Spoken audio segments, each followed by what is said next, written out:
고린도 후서는 우리가 잘 알고 있는 것처럼 고린도 전서와 연결이 되어 있습니다. 그래서 한 번에 다 쓰여진 건 아니죠. 그러니까는 우리가 구별을 하실 때 이제 고린도 전서 후서는 분명히 첫 번째 편지 고린도를 향한 첫 번째 편지, 두 번째 편지로 구별이 되어 있어요. 근데 이제 성경이 맨 처음에 뭐 이제 파피루스 같은 것으로 발견될 때는 보통 이게 그냥 한 권처럼 발견이 돼요. 근데 이제 내용적으로 봤을 때 이제 고린도에 보낸 첫 번째 편지, 두 번째 편지 이런 어떤 구별이 있기 때문에 우리가 이제 고린도 전서, 고린도 후서 이렇게 나눴을 뿐입니다. 그러니까 고린도 전서, 후서 나눈 것이 이제 후대라고 하는 것이지 처음부터 바울이 고린도 전서부터 고린도 후서까지 한꺼번에 다 썼다 이런 의미는 아니다라고 하는 겁니다. 분명히 고린도를 향한 첫 번째 편지를 보냈고 그리고 나서 이제 두 번째 편지를 보낸 게 우리가 일반적으로 보게 되는 고린도 후서라고 하는 그런 차원입니다. 그러면 고린도 후서를 보낸 이유는 어디 있냐면 고린도 전서에도 우리가 쭉 살펴본 것과 같이 고린도 교회가 가지고 있는 여러 많은 문제점들이 있었잖아요. 그래서 바울이 이제 직접 갈 수 있는 상황이 못 되었었기 때문에 물론 이제 잠깐 방문하기도 했었지만 갈 수 있는 상황이 못 되었었기 때문에 편지를 보낸 거죠. 편지를 보내서 너희 안에 지금 이런 문제들이 있으니 이런 문제들을 빨리 해결하지 않으면 너희가 정말 하나님이 기뻐하시는 교회로서 그리스도를 이렇게 선포하는 그리고 또 전하는 교회로서의 역할을 온전히 감당할 수가 없다라는 차원에서 이제 고린도전서를 이제 보냈다라는 거죠. 그러니까 첫 번째 편지를 보낸 거죠. 근데 일정 부분 그러니까 긍정적인 측면은 일정 부분 그 고린도전서를 통하여서 고린도 교회가 가지고 있는 많은 문제점들이 또 해소된 부분들이 있어요. 해결된 부분들이 있어요. 그래서 고린도후서도 그런 부분에 있어서는 칭찬이고 바울의 어떤 칭찬이고 너가 어떤 그런 이제 첫 번째 편지를 받고 잘했다 그런 부분들을 고친 것은 참 잘했다. 그럼에도 불구하고 두 번째 편지를 보낸 것은 여전히 듣지 않는 자들, 여전히 고쳐지지 않는 부분들 그리고 또 새롭게 나오는 부분. 그러니까 늘 바울에게 있어서는 꼬리표처럼 따라다녔던 게 뭐냐면 사도권. 너가 진짜 사도냐라는 문제. 그러니까 바울 서신 어디를 보든지 간에 자기의 사도권에 대해서 먼저 말하는 이유는 몇 번 말씀드린 것처럼 예수님의 마태, 마가, 누가 이런 제자들은 누가 보더라도 예수님의 제자인 거 알잖아요. 그러니까 사도라고 하는 것을 안단 말이에요. 그러나 이 바울 같은 경우는 예수님이 죽으신 이후에 사도의 직분을 받았기 때문에 그리고 또 많은 사람들에게 보여진 차원에서 받은 것이 아니고 정말 하나님과 자신 사이, 그리스도와 자신 사이에서만 확인되어지는 일이기 때문에 사람들은 늘 그 문제를 제기하는 거예요. 왜 내가 너의 말을 들어야 되느냐. 그러니까 그게 이제 바울에게 있어서는 개인적으로 굉장히 어려운 문제였습니다. 그러니까 내가 왜 사도를 인정 못 받지? 이런 자괴감으로서의 어려운 문제가 아니라 이것을 내가 하나님으로부터 사도권을 받았다라고 하는 그리스도의 제자가 되었다 그리고 종이 되었다 사도가 되었다라고 하는 것을 어떻게 알게 할 수 있을까? 그런 차원에서 늘 바울은 자기의 사도권을 변증하듯이 이렇게 말하고 있는 거예요. 그래서 너희는 내 말을 들어야 돼요. 그러니까 고린도후서도 마찬가지예요. 고린도전서를 통해서 많은 사람들이 바울의 말을 들었지만 또 여전히 많은 사람들이 안 들어요. 안 듣는 이유 중에 뭐냐면 왜 저 바울의 말을 들어야 되는데 바울은 사도가 아닌데 이런 논리로 가는 거예요. 그럼 예를 들어서 지금으로 말하면 저 사람은 목사도 아니고 저 사람은 말씀의 권위를 가진 사람도 아닌데 저 사람이 하는 말을 왜 들어야 되느냐 이렇게 말하는 거예요. 그러니까 그 내용이 옳고 그름을 떠나서 그 사람은 그런 말할 자격이 없다 이런 식으로 나와버리는 거죠. 그러니까 그런 여러 가지 문제들이 있었고 거기에 늘 따라붙는 건 또 뭐예요? 여전히 해결되지 않는 우상 숭배라든지 아니면 이교도적인 내용이라든지 이런 것들에 대해서 바울이 다시 한 번 더 때로는 고린도후서에서도 여전히 권면하기도 하고 좀 강하게 표현하기도 하고 자신을 예로 들어서 이렇게 말하기도 하고 이제 초반에 나오긴 하지만 그래서 오늘은 5절까지만 좀 보기로 합니다. 그래서 사도권의 변증을 통해서 한마디로 너희가 왜 내 말을 들어야 되는가에 대해서 다시 한 번 더 언급하는 그런 내용들이 있습니다. 그래서 우리가 고린도전서의 마지막 부분에서도 바울이 마치 그 인사말처럼 문안 인사하는 것처럼, 그러니까 문안 인사는 뭐 시작할 때 하는 거지만 그 이제 인사하는 것처럼 마무리하는 게 하나님의 은혜와 평강이 함께 있기를 원한다라고 하는 거잖아요. 그러니까 그런 차원에서 놓고 볼 때 바울이 지금 고린도 교회를 향하여서 주고자 하는 것은 뭐냐면 단순히 너희의 잘못이 뭐다라고 하는 그 잘못에 대한 지적 정도가 아니라 그런 잘못으로부터 다시금 돌아와서 너희가 정말 하나님의 은혜와 평강 가운데 있기를 원한다라고 하는 바울의 소망, 거기에 담겨져 있는 하나님의 뜻이 중요하다라고 하는 겁니다. 이런 고린도후서의 전체적인 배경을 좀 보시면서 이해를 좀 하셨으면 좋겠습니다. 그래서 바울이 직접 가지는 못하지만 편지가 갖고 있는 능력. 그래서 우리가 종교개혁 때도 그렇습니다.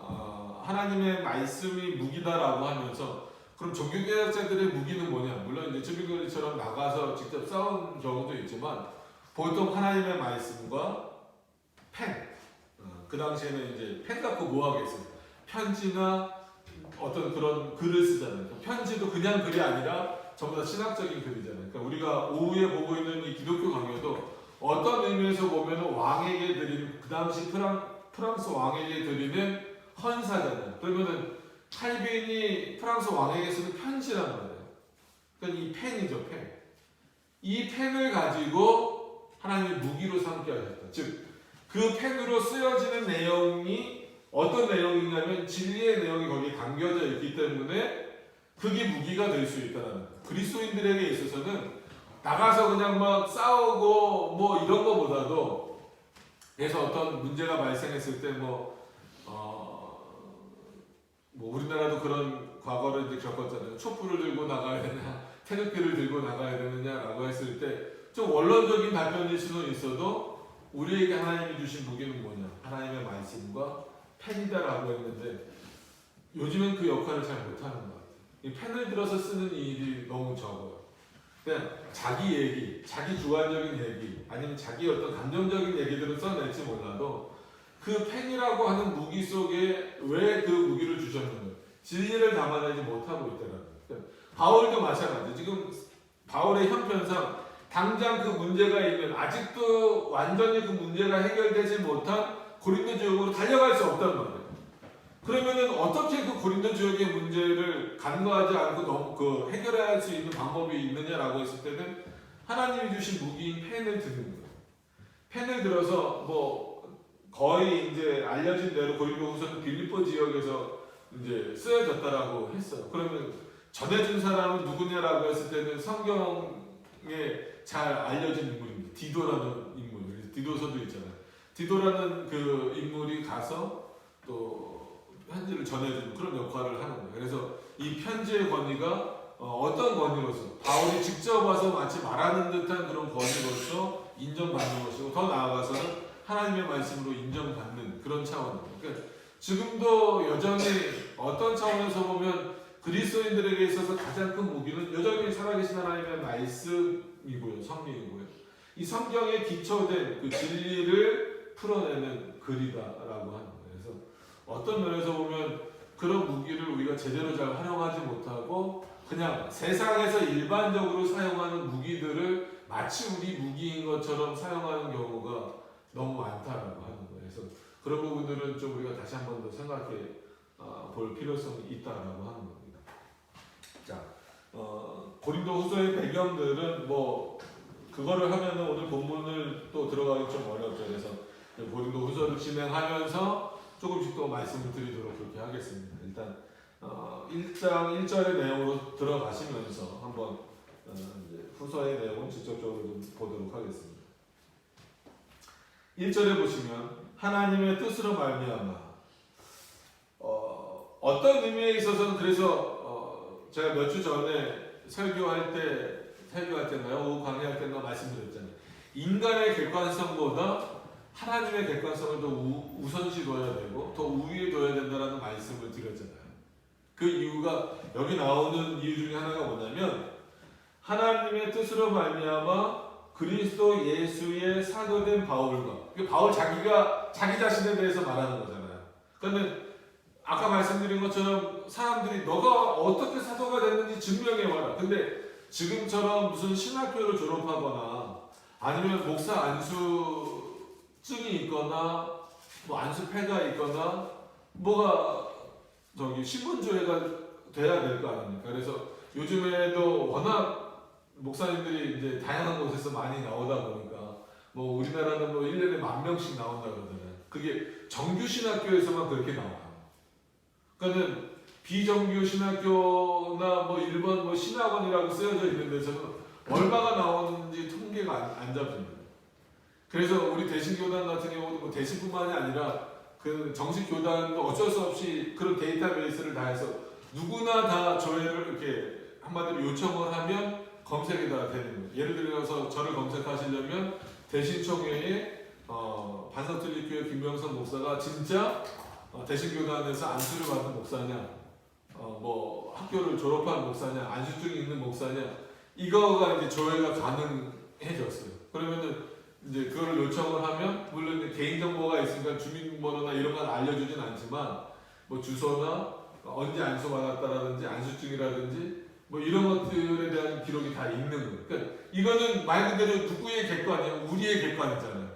워낙 지금 말 그대로 너도 나도 다 목사라고 하고 막 이러다 보니까 도대체 이 사람이 어디서 공부를 했는지 언제 목사 안수를 받았는지 어느 노예에서 받았는지 어느 교단에 속해 있는지 이거를 이제 알기 위해서 어쩔 수 없이 지금은 그렇게 해요. 그러면 이게 이제 객관성이 되는 거예요. 그래서 어떨 때는 저도 스스로도 겪은 일이고 하는 일이지만 보수교단, 그러니까 우리처럼 이제 대신교단이나 합동이나 뭐 통합은 아니죠.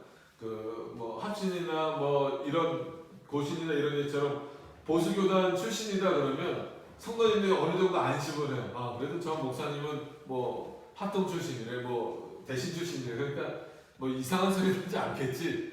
이 정도로 다 그냥 안심을 해요. 근데 솔직히 내용을 들여다보면 그렇지 않은 경우도 있을 수 있거든요. 대부분은 뭐 그렇진 않지만. 그래서 중요한 것은 뭐냐면 그냥 눈에 보이는 안수증이 있다, 공부를 어느 정도까지 했다. 이거보다도 더 중요한 것은 그가 어떤 내용을 전하고 있느냐가 더 중요한 겁니다. 근데 인간에게 주는 안심은 뭐예요? 예를 들어서 총신대학교 나왔다, 안양대학교 나왔다, 합신 나왔다, 고신 나왔다 그러면 벌써 괜찮네. 그걸로 끝나는 거예요. 저도 부교육자를 오래 했다 그랬잖아요. 안양대 다닐 때 부교육자 갔을 때랑 총신대 다닐 때 부교육자 갔을 때랑 분위기가 달라요. 교회에서 인정해주는 분위기도 달라요. 그래서 세상 사람들이 연고대, 서울대를 가려고 하는 것처럼 신학을 하는 사람들도 뭐 이제 우리 쪽에서는 총신이나 뭐 이제 아니면 어디죠? 그 뭐 장로의 신학교나 이런 쪽 뭐 그런 데를 가려고 하는 이유를 알겠다라고 하는 것을 제 스스로도 느꼈어요. 안양대학원에서 뭐 목회학 석사랑 신학 석사 졸업하고 이제 부교육자 할 때만 하더라도 뭐 그렇게 큰 적이 없었는데 총신대 박사를 한다니까 교회에서 벌써 분위기가 달라요. 우리 부서는 총신대 박사를 하는 목사님이 담당한다. 그러니까 본인들이 박사를 하는 것도 아니면서도 그 부서 자체가 다른 부서보다 막 이렇게 막 자부심이 너네는 그냥 전도사님이지 우리 담당하는 분은 총신대 다니는 분이야. 거기서 박사 과정하는 분이야. 이게 그냥 퀄리티가 돼버리는 거예요. 제가 무슨 내용을 전하는지는 관심이 없어요. 처음 가자마자 이제 우리 부서는 한마디로 위상이 달라졌다는 거예요.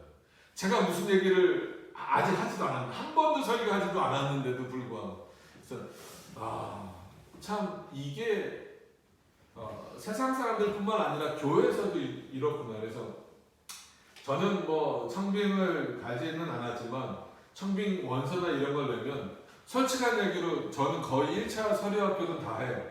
왜냐면 한마디로 세상의 객관성에서 놓고 보면은 웬만한 거에 다 들어갈 수 있으니까. 왜 제가 장황하게 제 얘기를 하냐면 바울이 자기 얘기를 하면서 변증을 해요. 본인이 가말리엘 문화생이었잖아요. 이런 것으로서는 엄청나게 인정을 많이 받았는데 그거는 누가 보더라도 바울의 세상적인 객관성이잖아요. 근데 하나님으로부터 부름받은 사도다라고 하는 것, 그리스도의 사도다라고 하는 것은 사람들이 안 믿는 거예요. 너가 가말리엘 문화생이었더라는 것과 같은 증거를 대보라는 거예요. 근데 증거를 댈 게 없잖아요. 다메섹도상의 얘기를 하면 그건 개인적인 어떤 체험의 문제고 누가 변증을 해주지 않잖아요.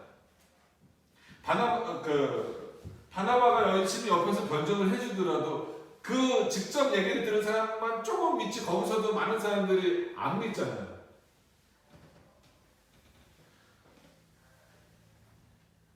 오늘 말씀드리고 싶은 것은 우리도 지금 너무 철저하게 인간의 객관성에만 빠져 있다는 거예요. 그래서 사람들이 교회를 결정하거나 어떤 목회자를 판단하는 데 있어서도 물론 지금은 어쩔 수 없이 객관적인 기준을 무시할 수는 없어요.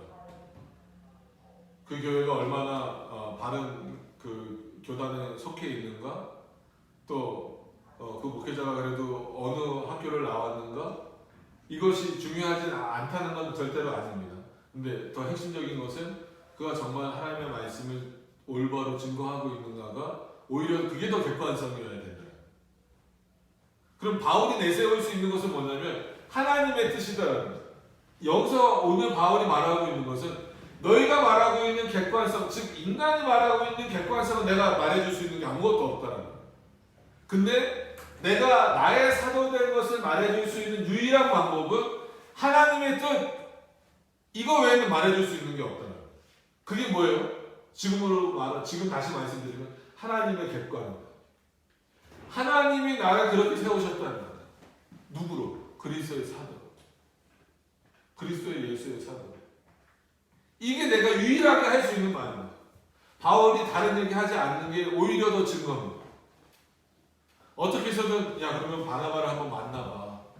아니면 나와 함께 했던 디모데도 있고 아니면 여러 사람들 만나봤는데 내가 사도가 아닌가 라고 어떻게 보면 찾아보면 그 인간의 객관에 해당되는 내용들을 바울이 여러 가지 끌어올 수 있어요. 근데 바울은 처음부터 끝까지 자신의 사도권을 변증하는 데 있어서는 그 사람들이 듣든지 안 듣든지 그것을 믿든지 안 믿든지 어디에 딱 멈춰요? 하나님이 나를 그렇게 부르셨더라고요. 그리스도가 나를 자신의 사도로 세워주셨다는 거예요. 여러분, 목사나 성도나 지금도 마찬가지입니다. 여러분들이 그리스도인 된 것을 어떻게 객관성으로 하시겠어요? 난 이때 세례받았어. 나는 이때 입교했어. 나는 이때 등록했어. 난 직분이 뭐야? 그게 객관성일 수 있어요. 그죠? 그러나 그게 진짜 객관성이라고 스스로 착각하시면 안 됩니다. 우리는 다른 사람도 그렇게 판단해서 때로는 오해하는 경우가 있고 나 스스로도, 자기 스스로도 그렇게 오해하는 경우가 있어요. 그래, 나는 신앙생활 이 정도 했어. 나는 직분이 뭐야? 나는 이 정도 했어. 그러니까 나는 그리스도인이야. 이게 자기 함정에 빠져버리는 거야. 내가 과연 얼마나 올바른 신앙을 갖고 있는가? 바른 신앙을 갖고 있는가? 여러분, 오늘 1절부터 5절밖에 안 되는 내용이지만 물론 그 이후에 더 좀 내려가겠지만 특히나 5절 보세요. 그리스도의 고난이 우리에게 넘친 것 같이. 어떻게 보면 그 고린도후서를 받는 사람들 입장에서는 이런 표현이 별로 안 좋잖아요. 누가 여러분들에게 그 신앙의 문제를 얘기하면서 그게 위로가 됐든 권면이 됐든 여러분들에게 하나님의 은혜가, 그리스도의 은혜가 넘치길 바랍니다. 이런 얘기 듣기 좋아하시잖아요. 근데 지금 바울은 뭐라 그래요? 우리에게, 너희들에게 그리스도의 고난이 넘친다. 그게 정상적이다라는 거예요. 이게 바울이 전하는 내용의 핵심인 거예요. 이런 얘기를 듣고 과연 몇 명이나 좋아하겠느냐라고 하는 거예요. 여러분들의 삶에 있어서 정말 냉정하게 우리가 일반적으로 생각하는 그런 은혜가 넘치기를 바랍니까? 아니면 그리스도의 고난이 우리에게 넘치기를 바랍니까? 우리는 그냥 말 그대로 예수 믿으면 잘 된다, 예수 믿으면 만사형통이다, 이 사고만 갖고 있다 보니까 이런 게 오히려 하나님의 말씀임에도 불구하고 이런 고난이 나에게 안 왔으면 좋겠다라는 생각만 있는 거예요. 근데 바울이 말하는 것은 그리스도인으로 살면 마땅히 이런 고난은 올 수밖에 없다. 그렇기 때문에 뭐가 더 있다라는 거예요? 우리의 위로가 너희들에게 있을 것이고, 그 우리의 위로라고 하는 것은 결국 누가 우리를 위로하시는 거예요? 그리스도가 우리를 위로하시는 거고, 그리스도가 그런 많은 고난을 받고 있는 우리들을 오히려 이기도록 우리들을 붙잡고 그 고난에 쓰러지거나 넘어지는 것이 아니라 오히려 그 고난을 통하여서 우리가 더 단단해지고 견고해져서 하나님의 뜻에 합당하게 사는 자가 되도록 우리를 만들어 가시기 위하여서 때로는 이 땅에서 그리스도의 고난 안에 들어가게 하신다는 방법이에요. 바울이 전하는 내용의 핵심이잖아요. 우리 귀에 들리는 좋은 내용, 우리 귀를 간지럽혀주는 내용만 듣기 위해서 이 자리에 앉아 계시면 안 된다라고 하는 거예요. 그렇지 않으면 다시 말씀드리지만 인간의 객관을 100% 무시할 수는 분명히 없어요. 그것으로 판단을 어느 정도는 할 수밖에 없으니까. 그죠? 왜냐면 목사 되는데 6개월 속성 과정도 있대요. 제가 본 것 중에는 제일 짧은 게 2달 반이에요. 어떻게 2달 반을 공부해서 목사가 될 수 있을까 싶지만 그런 거는 진짜 걸러내야죠.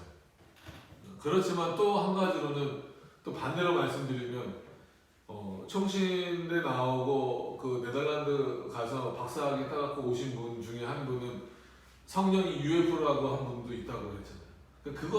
이 양쪽 객관성이 다 인간의 객관은 그만큼 무너질 수 있다는 거예요. 정말 하나님의 객관이 뭐냐면 하나님의 뜻이다. 여러분 이거를 굉장히 좀 중요하게 여기셨으면 좋겠어요. 지금도. 그러니까 함부로 말해서는 안 되죠. 그래서 뭔가를 하기 위해서 제대로 확인하지도 않고 정말 하나님의 뜻인가를 확인하지는 않고 자기 욕심 때문에 이건 하나님의 뜻이야라고 몰아붙여서는 안 되지만 분명한 것은 뭐가 하나님의 뜻인가를 찾는 것은 우리에게 있어서 대단히 중요한 일이다 라고 하는 차원.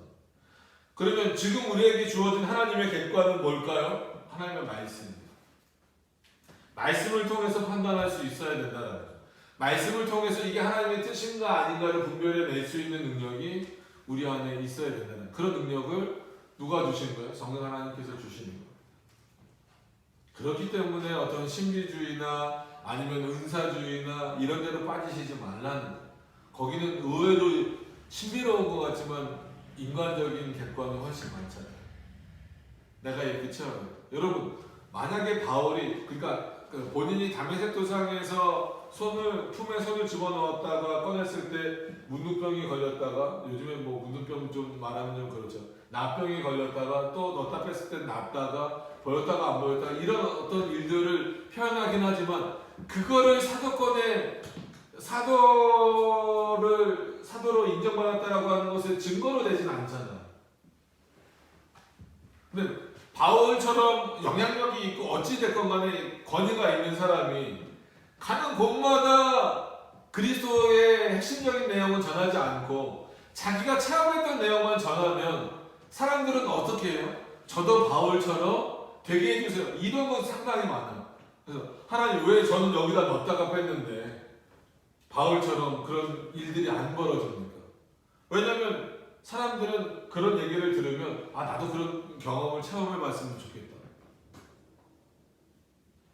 그래서 나중 천국에서의 얘기인데 그리고 그것도 비유적인 표현이잖아요. 사자굴에 뱀 속에 손을 넣어도 안 물리고. 그래서 어떤 목사님이 그거를 나는 그런 체험을 했다고 해서 독사 갖다 놓고 나는 하나님을 믿고 하나님 나를 지켜주시기 때문에 내가 여기다 손 넣어도 성경 말씀처럼 나는 안 죽는다라고 했는데 손 넣었는데 바로 물려서 죽었대잖아요. 왜 그러냐면 사람들은 그런 얘기 들으면 자꾸 그렇게 하고 싶은 거예요. 바울은 오히려 그런 것을 철저하게 차단시켜버려요. 자기가 경험했던 것을 전혀 얘기하지 않잖아요. 그리고 뭘 더 높이는 거예요? 하나님의 뜻이 중요해요. 그래 너희가 나의 사도권을 계속 문제를 삼아 계속 삼아 내가 말할 수 있는 것은 하나님의 뜻이다라는 것밖에 없어요. 여러분 지금도 하나님의 객관인 이 하나님의 말씀을 유일한 우리의 객관성으로 삼으실 수 있기를 바랍니다. 그래서 하나님의 뜻으로 말미암아 그리스도 예수의 사도된 바울과 및 형제 디모데는 고린도에 있는 하나님의 교회와, 그래서 여기서도 많은 분들이 해석을 하면서 의문을 제기해요. 지금 바울이 편지를 쓰고 있는 고린도 교회는 누가 보더라도 문제가 있잖아요. 그래서 심지어 어떤 면에서는 이단적인 내용들도 있었단 말이에요. 그래서 지금 바울이 그것에 대해서 고린도 전서부터 고린도 후서까지 엄청나게 문제 제기를 하는데, 그러면서도 뭐라고 말하냐면 그 고린도 교회를 향하여서 하나님의 교회다 라고 부르는 거예요. 제가 오늘 계속해서 인간적인 객관과 하나님의 객관을 말씀드리고자 하는 이유는 뭐냐면, 누가 보더라도 지금 고린도 교회는 어떤 면에서는 이게 진짜 교회인지, 이게 정말 하나님을 섬기는 교회인지 의문이 들 정도로 문제가 있는 교회란 말이에요.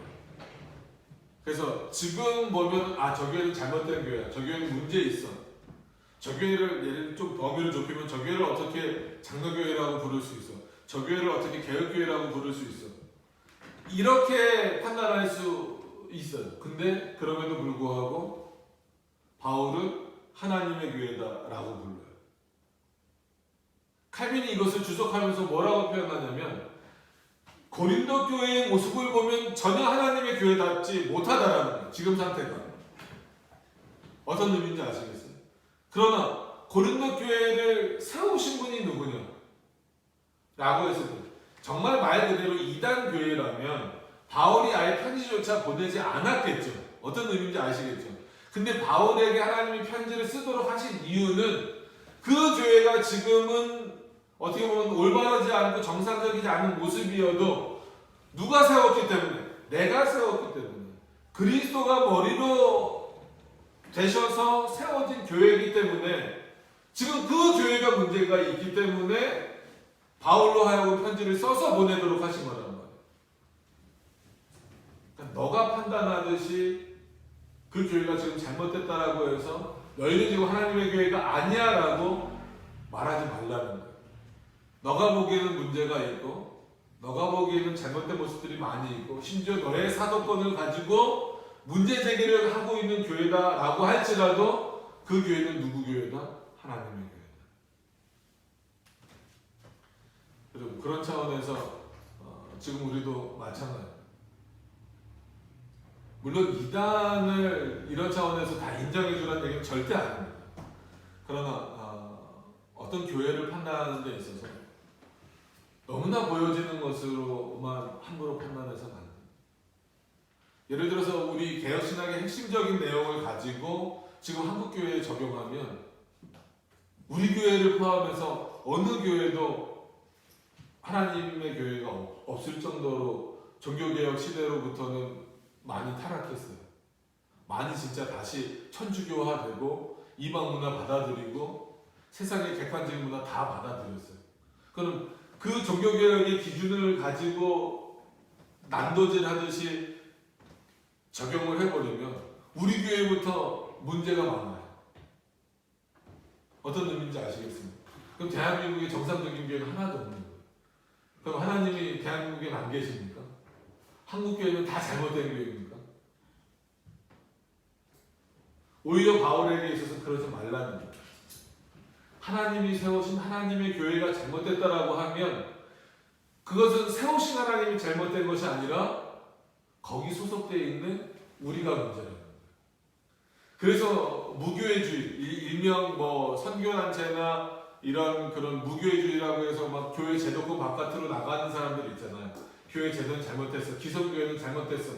이 사람들의 문제점은 뭐냐면 마치 하나님이 세우신 교회가 문제인 것처럼 그 제도가 문제인 것처럼 그게 아니에요.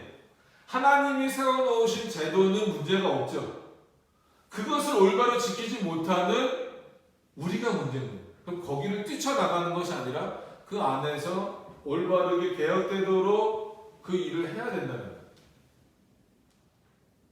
그게 지금 바울의 역할이에요. 고린도 교회를 없애려고 하는 게 아니잖아요. 다시 한 번 더 각인시켜주는 너희는 하나님의 교회예요. 솔직히 바울의 입장에서는 하나님의 교회 같아 보이지 않지만 그럼에도 불구하고 너희는 하나님의 교회예요. 그렇기 때문에 너희는 이런 모습이 바뀌어져야 돼.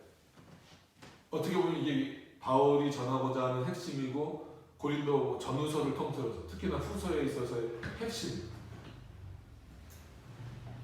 그런 차원에서 하나님의 교회와 또 온 아가야에 있는 모든 성도예요. 그래서 늘 말씀드리지만 우리가 고린도 교회, 에베소 교회, 빌립보 교회 그러면 이런 건물이 있는 하나의 교회라고 생각하시지 말라고 했습니다.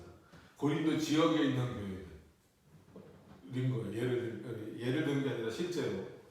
그런 차원에서 그런 고린도 지역의 모임에 오기 힘든 멀리 떨어져 있는 사람들까지도 바울은 뭐라고 말하는 거예요? 다 성도라고 불러주는 거예요. 왜냐하면 어쨌거나 거리가 멀어서 자기네들끼리 하다 보면 그 안에서 또 다른 문제가 발생될 수 있거든요. 거기까지도 모든 성도라고 불러주면서, 즉 어디 고린도 교회 성도라고 불러주면서 너희들도 다 포함해서 이 문제를 주의 깊게 살피라는 거예요. 그러니까 바울이 지금 어디까지 포함하고 있는가? 아가야 지역까지 다 포함해서 하나님의 교회라고 부르고 있고 모든 성도라고 부르고 있고 너희에게 하나님의 뜻이 올바로 세워지길 원한다라고 하는 거예요. 누가? 하나님의 뜻으로 사도된 바울. 그럼 다시 말씀드리지만 여기서 고린도 교회가 하나님의 교회다라는 객관은 오직 누구에게만 있는? 하나님께만 있는.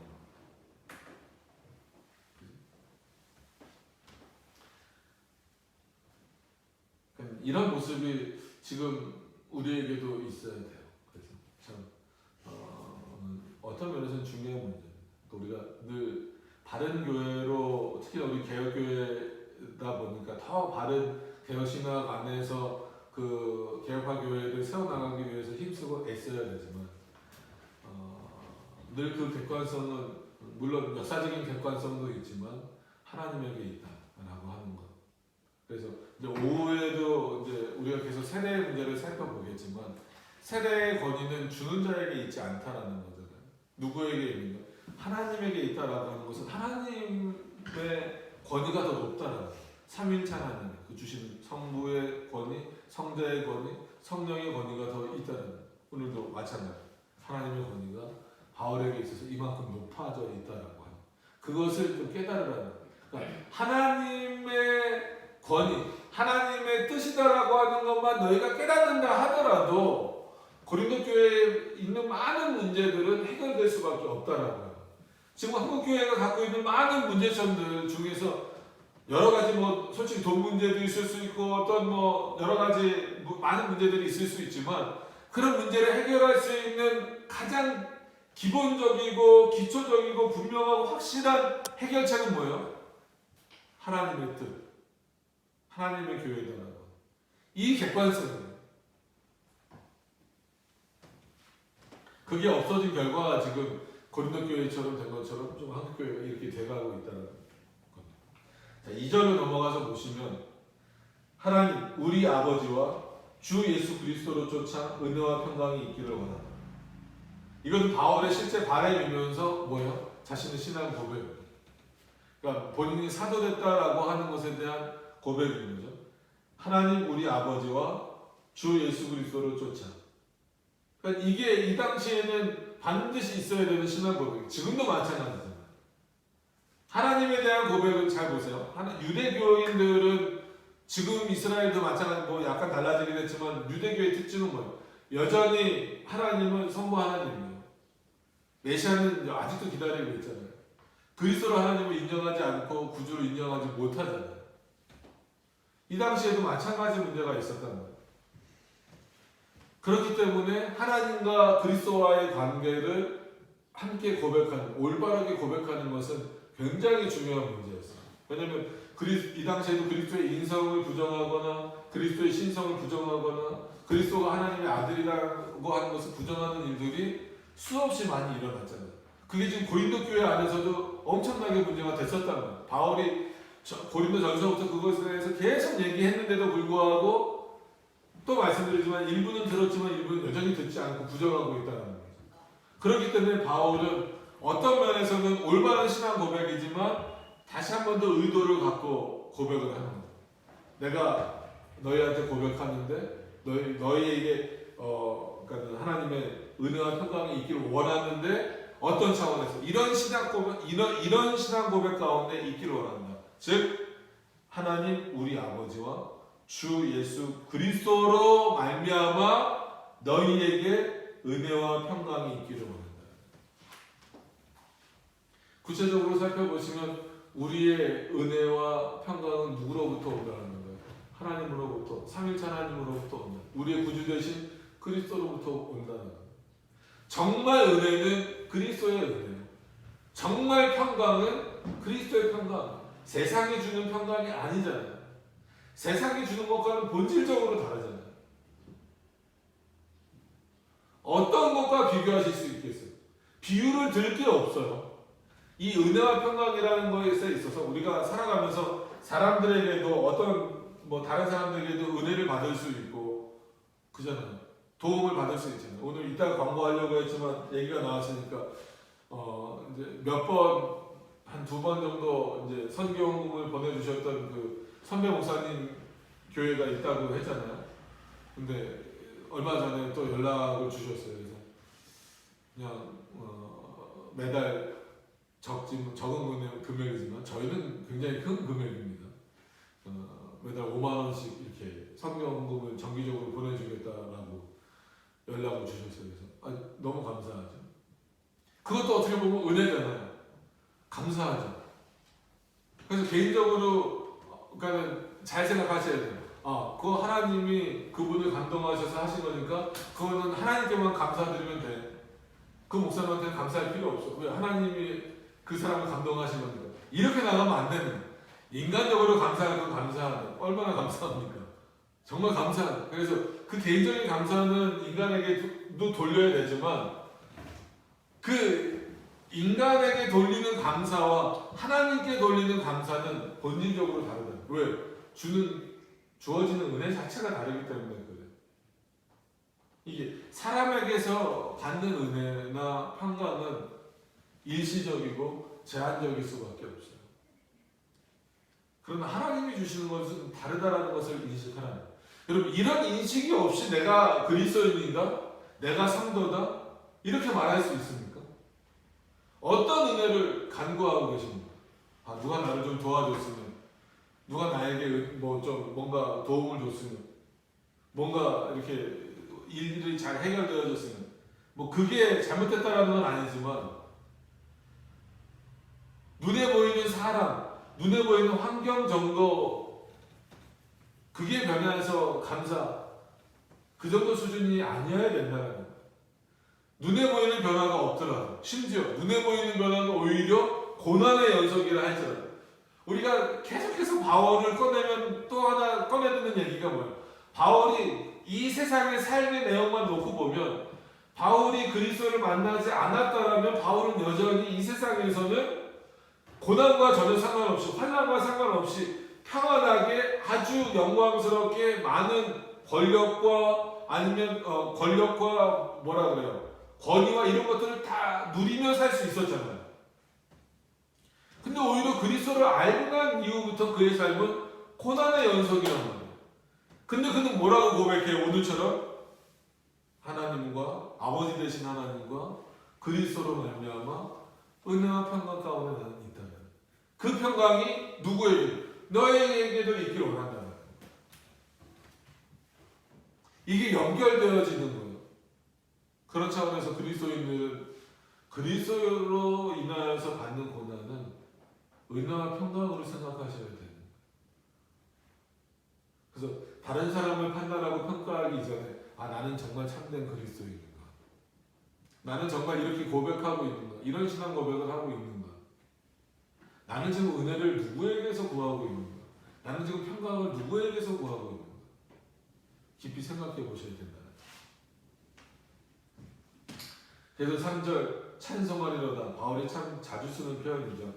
찬송하리로다. 그는 우리 주 예수 그리스도의 하나님이시요 자비의 아버지시요 모든 위로의 하나님이시요. 멋지잖아요. 단순히 멋진 게 아니라 이것이야말로 어떤 체험을 예로 들지 않아도 바울은 이미 이런 하나님을 늘 만나고 이런 하나님을 자신의 하나님으로 믿고 고백하고 있다는 거예요. 다시 말해서 이런 하나님이 선포되어져야 되고 이런 하나님이 전해져야 된다는 거예요.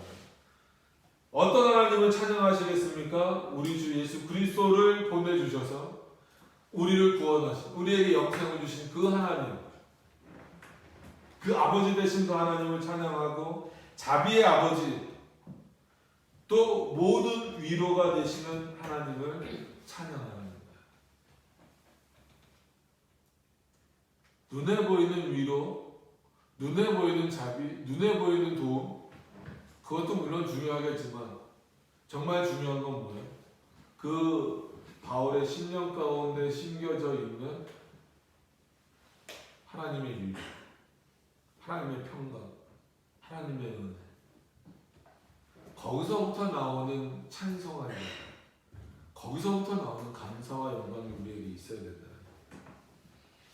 세상을 살아가다 보면 다 어렵고 힘듭니다. 여러분, 이 4절에 나오는 내용, 우리의 모든 환난 중에서라고 했을 때 이거를 조금 넓게 해석하면 모든 인생은 다 환난이에요. 솔직한 얘기로 태어나서부터 죽을 때까지 하나님 앞에 가는 그 순간까지 하나님의 은혜가 충만하게 부어지긴 하지만 그럼에도 불구하고 우리가 살아가는 삶은 일반 세상, 그러니까 하나님을 알지 못하는 사람들도 어렵고 힘든 과정을 다 겪잖아요.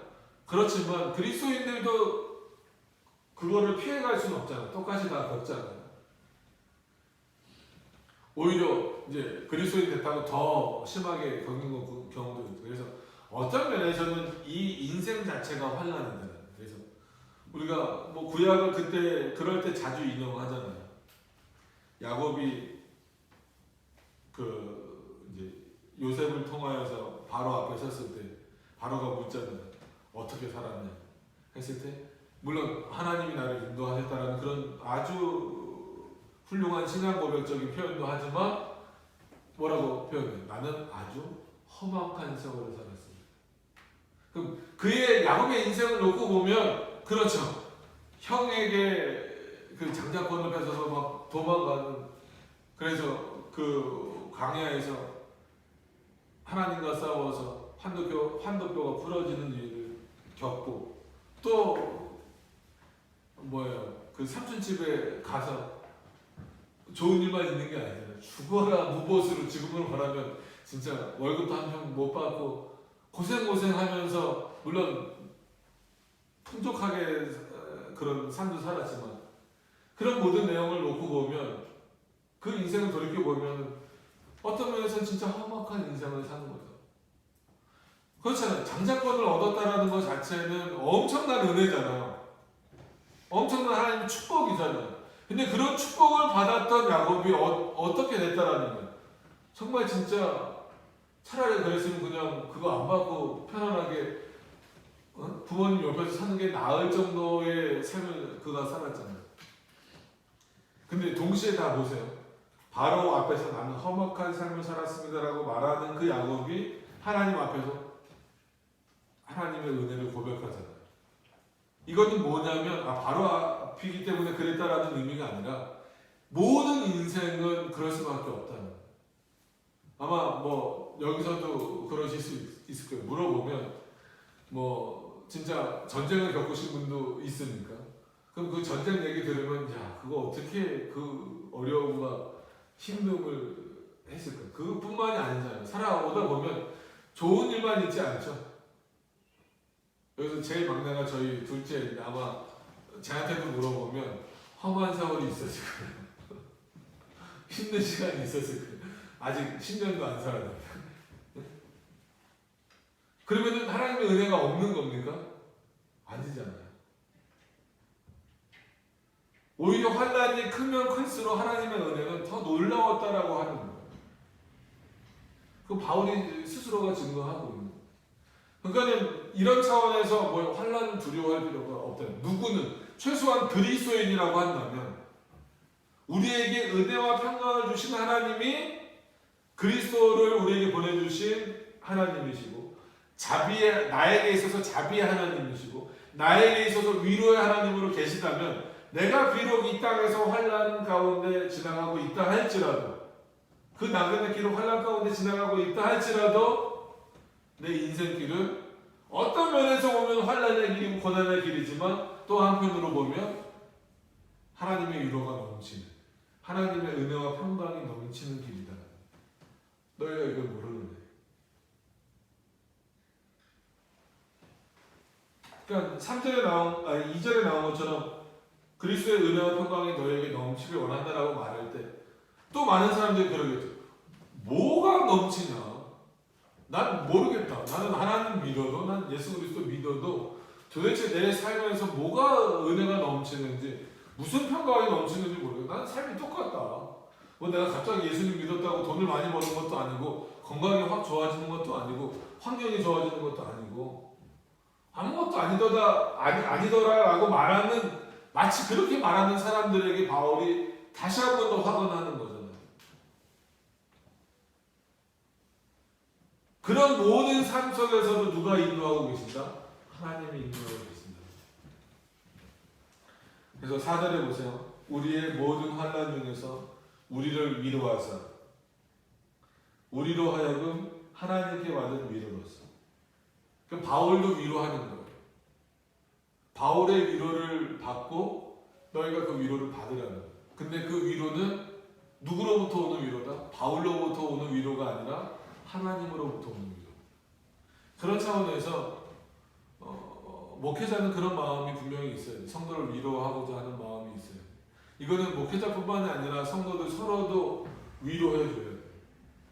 실제로 누가 아프고 힘들다 그러면 그건 하나님의 뜻이야. 이렇게 냉소적으로 하는 게 아니고 참 얼마나 힘들겠네. 참 힘들겠다. 난 같이 기도하겠다. 위로해줘야 돼요. 누가 어려움을 겪을 때 같이 아파해주고 그래야 됩니다. 그러나 그거는 그 사람의 개인적인 연민이 아니라 어디로부터 오는 위로라고 하는 것을 깨달아야 돼요. 하나님으로부터 오는 위로다. 그래서 그 위로를 서로 나눠줄 수 있어야 됩니다. 우리로 하여금 하나님께 받은 위로로서 모든 환난 중에 있는 자들을 능히 위로하게 하시는 이시로다. 이런 거에 감사하시 이런 말씀을 붙잡아 보셔야 돼요. 모든 환난 가운데 있는 자를 능히 위로하실 수 있는 자신. 하나님이 이미 알고 계신다라는 거예요. 너희의 삶이 그런 환난 가운데 있다라고 하는 것을 아신다라는 거예요. 그렇기 때문에 그것을 위로하시고 거기서부터 건져주시고 거기서부터 은혜와 평강을 내려주실 수 있는 분은 누구밖에 없어요? 그 환난을 아시는 하나님밖에 없다는 거예요. 근데 누구에게 은혜와 평강과 위로를 얻길 원하십니까? 세상에서 주는 위로는 일시적이에요.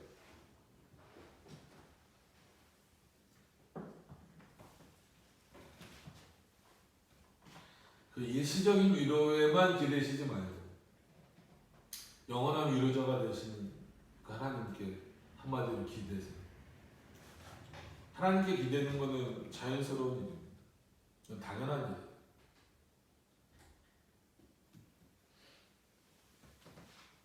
오절에 그리스도의 고난이 우리에게 넘친 것 같이.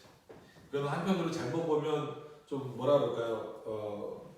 마치 내가 이렇게 열심히 그리스도를 전했기 때문에 내가 이렇게 고난을 받아서 오히려 나에게 상급이 더 크다 이런 논리로도 갈 수 있어요. 그래서 그렇게 해석되어지는 부분들을 좀 조심하라는 주석의 내용이 있는 겁니다. 그래서 오히려 그리스도의 고난이라고 하는 것은 실제로 그리스도를 전하는 데 있어서 바울이 많은 고난을 겪었잖아요. 근데 바울은 그것을 그렇게 고난이라고 생각하지는 않습니다. 오히려 그 고난이라고 생각하는 것 자체를 반대로 말하면 자기를 부정하는 것, 자기를 버리는 것, 내가 좋아하는 일들을 버리고 하나님이 원하시는 일을 하는 것. 왜냐면 그게 사도니까. 바울이 왜 그리스도의 고난 가운데 있으면서도 기뻐할 수 있었을까요? 환난의 삶을 겪으면서도 기뻐할 수 있었을까요? 하나님이 나를 누구로 세워주셨기 때문에, 사도로 세워주셨기 때문에, 이제부터 내가 할 일은 내가 좋아하는 일이 아니라, 내가 하고자 하는 일이 아니라 하나님이 나를 통해서 하고자 하는 일을 하는 것. 그게 내가 하는 일이라는 거예요. 그게 내가 하는 일이어야 되고 내가 원하는 일이어야 된다는 거예요. 그래서 궁극적으로는 맨 처음에 내가 하고자 하는 그 일은 내 뜻, 내가 즐거워하는 일이었지만 그리스도가 누군지 알고 난 이후에는, 그리고 유일한 위로자가 하나님이시라는 것을 알고 난 이후에 내가 하고자 하는 것은 하나님을 위한 것이고 하나님의 뜻이어야 된다는 거예요. 그러니까 잘 생각을 하시라는 거예요. 여전히 바울은 자기가 하고 싶은 게 있는데 자기가 사도가 됐으니까 어쩔 수 없이 내가 하고 있는 것을 막 꺾어가면서 하나님의 뜻을 행하는 자가 아니라, 이런 의미로서 자기 부정이나 자기가 좋아하는 것을 버리라는 의미가 아니라 실제로 점점 자신의 삶이 바뀌는 거예요. 예전에는 진짜 나가서 뛰노는 게 내가 원하는 거였다라고 한다면, 하나님을 알고 난 다음부터는 이제는 내가 원해서 내 삶이 바뀌어서 하나님께 예배드리고 하나님의 말씀을 읽고 하나님께 기도하는 것이 내가 원하는 게 돼버렸다는 거예요. 어떤 의미인지 아시겠어요? 그래서 그것을 세상 사람들이 보기에는, 밖에서 보기엔 그게 고난처럼 여겨지고 고난을 당한, 그리스도의 고난에 참여하는 것처럼 보여지지만 우리는 그게 즐거움이다. 그게 우리의 기쁨이다. 그게 그리스도인의 삶이어야 된다. 삶의 변화를 지금 바울이 촉구하는 거예요. 그리스도의 고난에 동참하라고 하는, 동참의 표현은 나오지 않았지만 너에게 그리스도의 고난이 많다라고 하는 의미는 너희들의 삶이 바뀌어야 된다는 거예요. 삶의 변화가 촉구되어져야 되는 거예요. 억지로 하는 게 아닙니다. 여러분, 억지로 예배드리는 게 아닙니다. 억지로 주의를 지키는 게 아니에요. 그러면 아직 나는 덜 변화됐다라고 생각하시면 돼요. 중생의 문제는 다른 겁니다. 억지로가 아니에요. 이제는 하나님 앞에 예배드리는 게, 이제는 하나님의 말씀을 전하는 게, 이제는 주의를 지키는 게, 이제는 말씀을 전도하는 게, 이제는 하나님의 일을 하는 게, 내가 그리스도이니까 억지로 이거 안 하면 안 되지 라고 생각해서가 아니라 이제는 그게 내가 해야 될 일, 그 일이 좋아지는 일이 되는 거예요. 그래서 성경이 어떤 차원이에요? 달고 오묘한 말씀이라고 말하잖아요. 여러분, 성경 읽을 때 달고 오묘하게 느껴지십니까? 정말 달아요. 우리가 우스갯소리로 잠 안 오면 레위기서 읽으라고 그러잖아요. 그럼 잘 자는데 무슨 내용인지 이해가 안 되니까. 정말 하나님의 말씀을 누가 읽으라고 말하지 않아도 읽는 것, 누가 드리라고 강요하지 않아도 예배 자리에 나오는 것, 누가 하나님의 말씀을 증거하라고 말하지 않아도 같이 있는 사람에게 하나님의 말씀을 증거하는 것, 그런 삶의 변화, 그런 자들을 누가 위로한다라는 거예요? 그리스도의 위로가 그들에게 넘쳐요. 내가 너희들을 위로한다. 하지만 내가 위로하는 것보다 이 위로 속에는 뭐가 있다라는 거예요? 뭐가 더 크게 있다라는 거예요? 그리스도가 직접 주시는 위로가 더 크다는 거예요.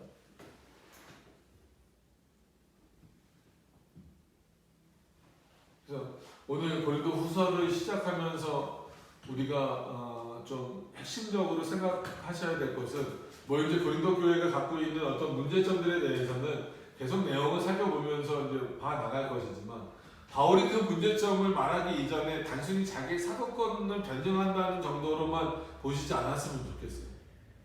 사도권은 분명히 변증하고 있어요. 변증하지만 그 사도권을 변증하는 데 있어서의 핵심이 뭐예요? 하나님의 뜻이라는 거예요. 너희의 객관성과는 상관없다. 근데 이게 이 어떤 그 바울의 핵심적인 사고가 모든 삶에 지금 퍼져나가는 거예요. 은혜와 평강을 주시는 데 있어서도 뭐예요? 너희의 객관성과는 상관없다. 하나님이 그렇게 하시겠더라고요. 즉 너희 교회를 판단하는 데 있어서도 인간적인 판단도 물론 중요하지만 그것보다 더 중요한 것은 하나님의 판단이 중요해요. 그렇기 때문에 내가 너희를 하나님 교회라고 부르고 모든 성도라고 부른다. 모든 인생의 환난을 겪지만 하나님이 위로자다라고 하는 것도 나는 그렇게 못 느끼는, 너가 못 느끼더라도 하나님은 위로자다. 우리가 그리스도의 고난에 동참하게 되는 것도 또 그 그리스도의 고난에 동참하면서 받는 위로도 누가 주신다라는 거예요? 우리가 못 느끼더라도 하나님이 주신다. 모든 게 하나님으로 시작돼서 하나님으로 끝나는 거예요. 그래서 어떤 의미에서 보면은 개혁신학의 핵심적인 사고 중에 하나가 뭐 여러 가지가 있지만 개혁신학자들이 보통 이렇게 표현을 많이 합니다. 이건 한번 좀 찾아보셨으면 좋겠어요. 이거 찾아보고 좀 마무리할게요. 로마서 11장. 로마서 11장입니다. 로마서 11장 36절.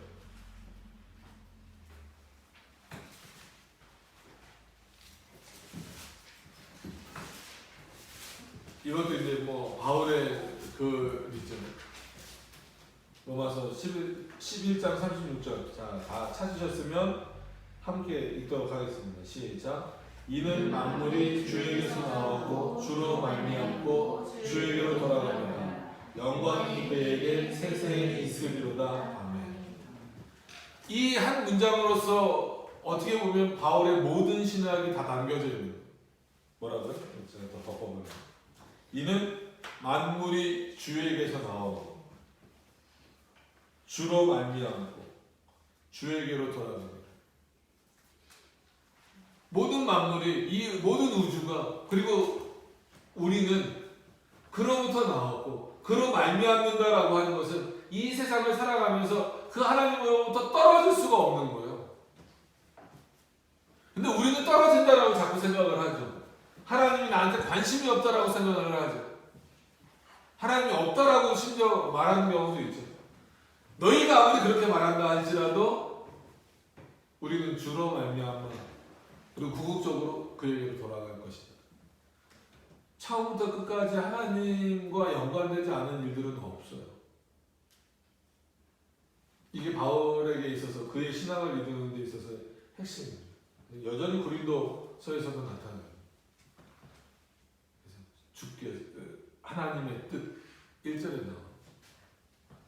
꼭 기억하시기를 바랍니다. 이게 바울뿐만이 아니라 우리의 모든 신앙을 기초로 삼는 데 있어서, 세워나가는 데 있어서 가장 중요한 핵심은 하나님의 뜻이에요. 이거를 신비롭게 찾으시려고 하면 안 됩니다. 분명히 우리에게 객관적으로, 하나님의 객관으로 주어진 말씀을 통하여서 하나님의 뜻을 찾아가실 수 있는 우리 모두가 될 수 있기를 바랍니다. 이런 차원에서 이제 다음 주부터 어떤 면에서 보면 본격적으로 고린도 후서를 통하여서 나온 그 전해지는 그런 하나님의 진리의 내용들을 확인해 나가려고 합니다. 오늘 말씀은 여기서 마치겠습니다.